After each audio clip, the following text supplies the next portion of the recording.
que o Senhor, que eu possa sentir a mesma tristeza pelo pecado, assim como o Senhor sente. Que eu possa ver o tanto que o pecado dói no Senhor, que eu possa experimentar essa dor. Porque a gente pega e fala assim, não, daqui a pouco eu oro e está tudo certo. A verdadeiro arrependimento é quando você provoca uma dor no seu coração. Você fala assim, nossa gente, eu conheço a verdade, estou aqui, Senhor, tem misericórdia, você chora.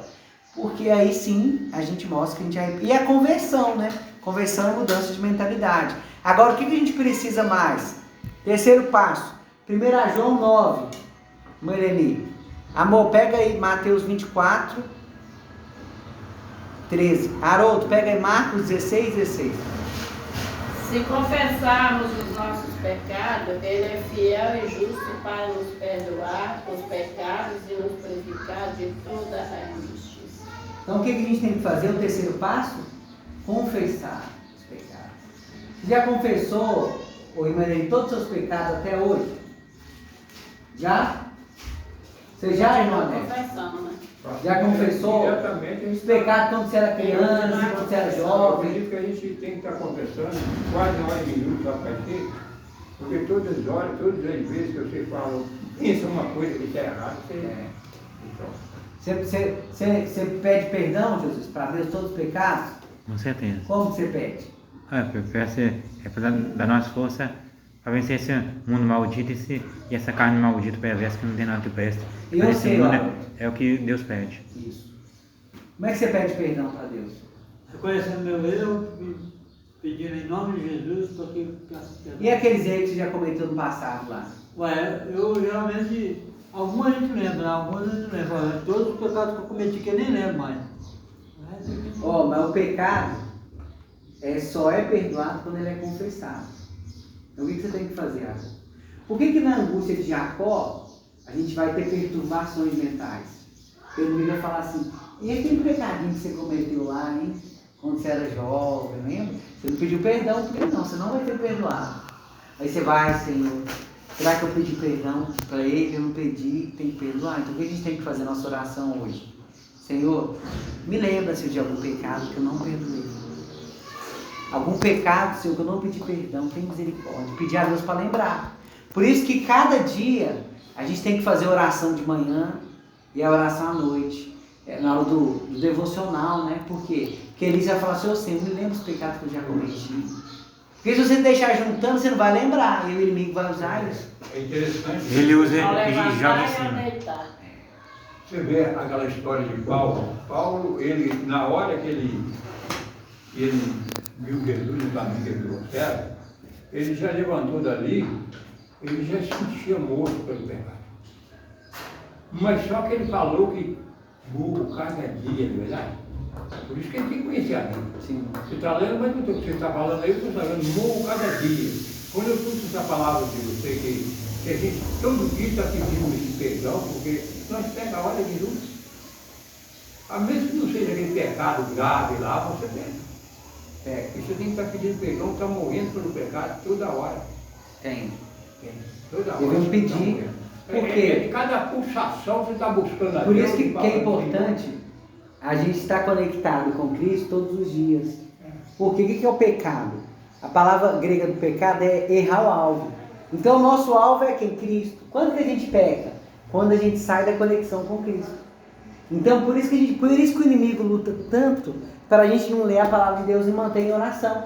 Porque ele sabe que sem oração a gente vai fracassar. Sem estudar a Bíblia nós vamos fracassar. Então ele luta, ele coloca várias coisas na nossa vida para a gente não conseguir alcançar. E o que mata a nossa vontade de pecar é estudar a palavra de Deus. Por isso que a gente precisa estudar. O povo arrumou essa fé, elogiar essa fé, para imitar a obra. Mas a obra é inesquecível, ela não pode deixar de estar junto. Elas estão juntos, né? Não tem jeito. É igual arroz com feijão, tá sempre junto, né, irmão? Bate no hobby. Olha, sempre você junto. vê, e outra coisa, por que Jesus fala da unidade de Jesus nela contém a vida eterna? Por que ele fala? Porque na palavra de Deus nós temos que ser transformados pela palavra, mas se você for ver, é experiência, sua experiência. Eu sou cercado de uma nuvem de testemunho. Qual o testemunho? Quando Davi bateu a coisa vencer ali, porque você tinha matado o leão. Senão não ia ter como. assim, E eu acho interessante que quando Davi, quando ele foi matar lá o gigante, o pessoal falou com ele só, vai receber essa recompensa, essa outra. Ele não olhou pelo gigante, ele olhou pelo tamanho de Deus que ele servia. Então, por que a gente desanima muitas vezes? Porque a gente olha, fala assim, nossa, eu tenho tanto pecado, Senhor, minha vida não tem jeito. E a gente esquece de olhar para a misericórdia, para o amor de Cristo. E só vai se perder aquele dia se você não olhar para Cristo, porque se você olhar já foi feita a provisão. Você quer a maior experiência de Jesus? Não tinha pecado e ele, o que ele fazia? E morreu por nós. Mantinha a conexão com o que orar, passar madrugadas de oração. Vamos lá, o quarto passo. Anésio, Mateus 19, 16, 17. Depois, amor, o seu é Mateus? Haroldo, Marcos 16, 16. Leia. É isso que ele tinha falado aquela hora. Lê pra gente. Eis que alguém, aproximando-se de Jesus,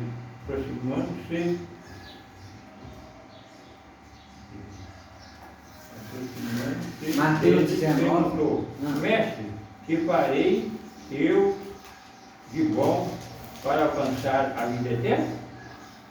Respondeu-lhe Jesus, por que me pergunta acerca do que é bom?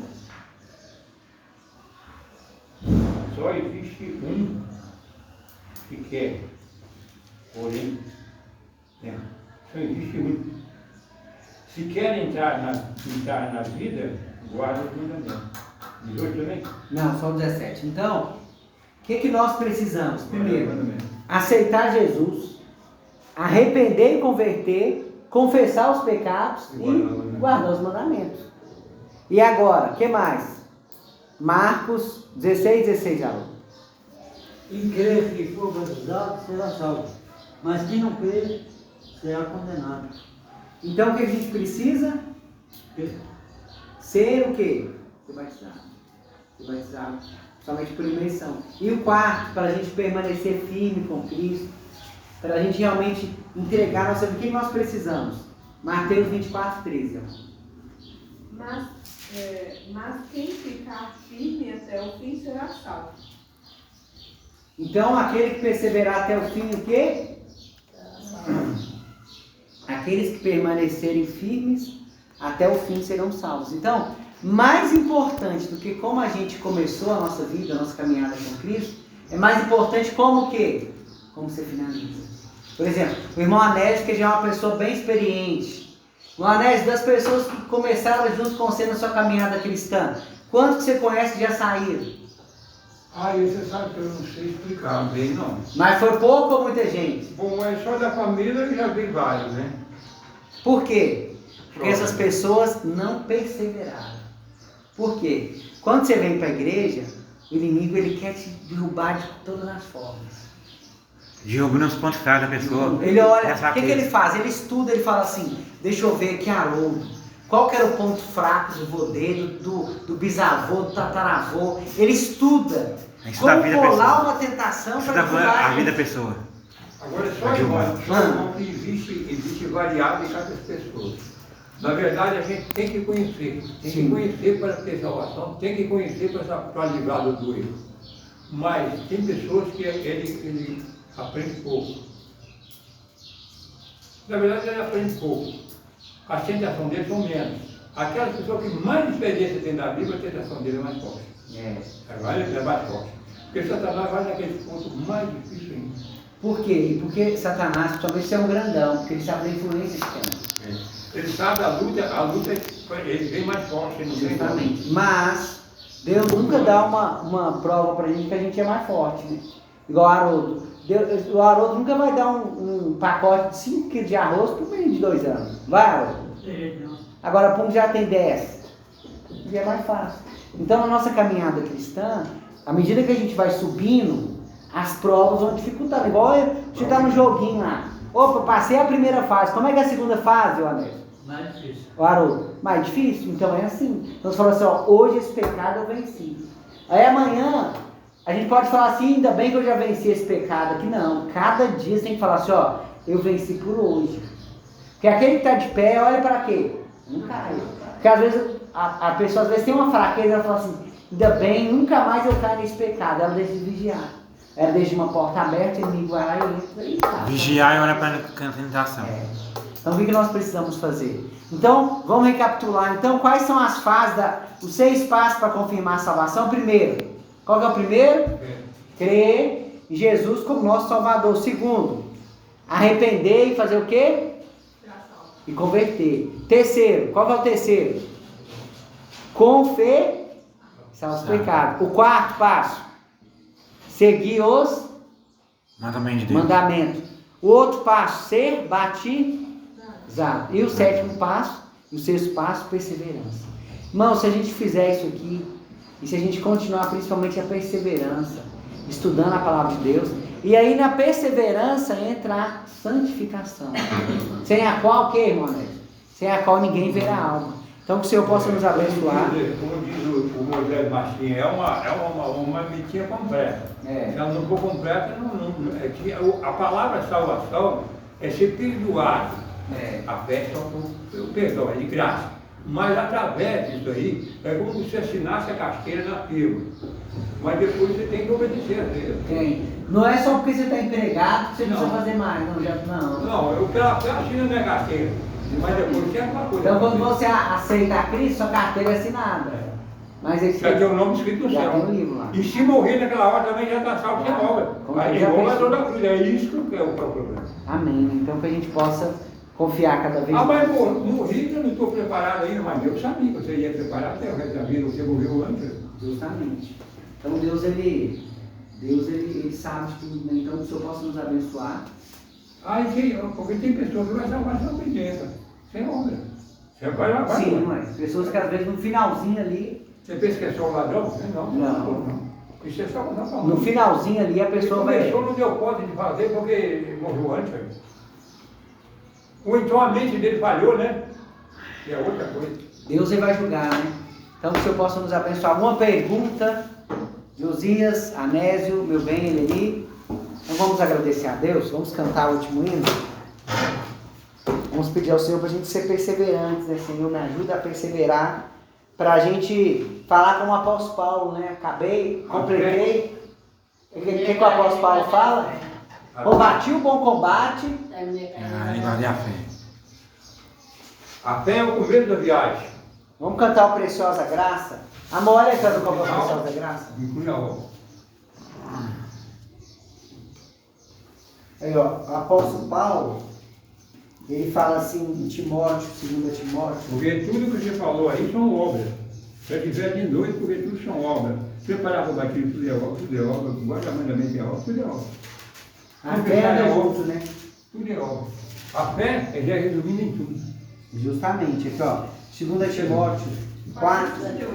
468. Preciosa Graça? Não, 185. Que ó, Timóteo ele fala assim, ó, 7 e 8. Muito tempo lutei incansavelmente por meu Senhor, e no meio de tudo me conservei fiel a Ele. E agora chegou a hora de eu parar de lutar e descansar. Lá no céu me espera uma coroa de justiça, a qual o Senhor, o justo juiz, me dará naquele grande dia, e não somente a mim, mas a todos cuja vida mostram que estão aguardando a sua vida. Então a gente tem que pensar, espera aí, a minha vida, quando as pessoas olham para a minha vida, mostra que realmente está aguardando ao Senhor. 185, irmãos. Então que nós possamos pedir ao Senhor, né, Senhor, que a gente possa se preparar, porque o que adianta a gente ganhar muito e perder nossa alma, né? Então que a gente possa aproveitar cada momento de graça que nós temos para a gente santificar a nossa vida. 185.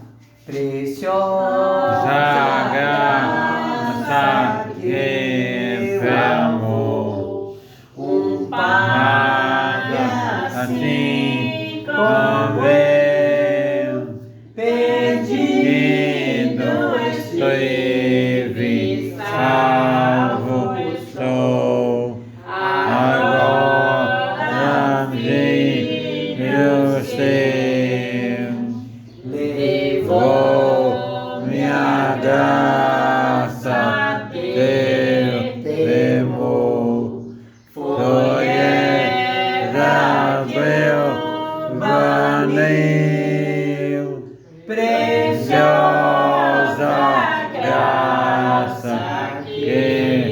meu amor, em minha